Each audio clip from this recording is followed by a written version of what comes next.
तर आज आपण घटक घेणार आहे सम आणि विषम. ठीक आहे.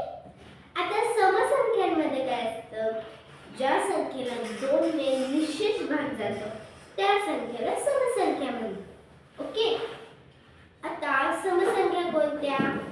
0, 2, 4, 6, 8. ओके. इथे लिहून घेऊयात आपण समसंख्या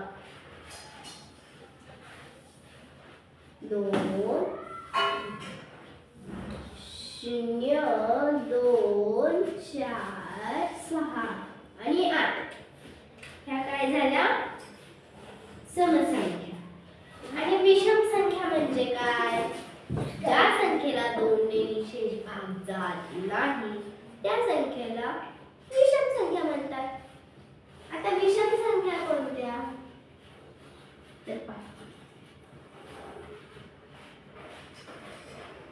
आता 1, ओके, 3,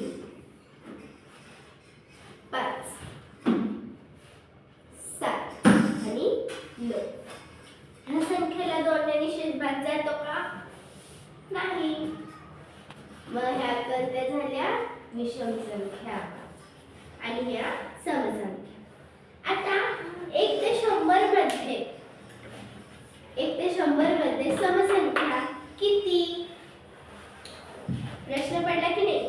आता आपल्याला 1-2 काढत बसायचे का? उठायला मग एक सोपी ट्रिक सांगते.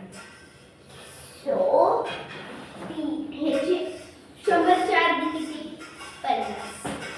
मग जर पाहिलं तर 50 येतात ना, म्हणजे 50 समसंख्या 50 असणार आणि विषम संख्या 50. ह्या झाले इथं 50. ठीक आहे, समजलं?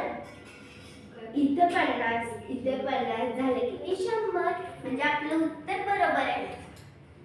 आणि एक लक्षात ठेवायचं, समसंख्या म्हणजे काय? ज्या संख्येला 2 ने निशेष भाग जातो त्या संख्येला समसंख्या म्हणतात. आणि विषम संख्या म्हणजे काय?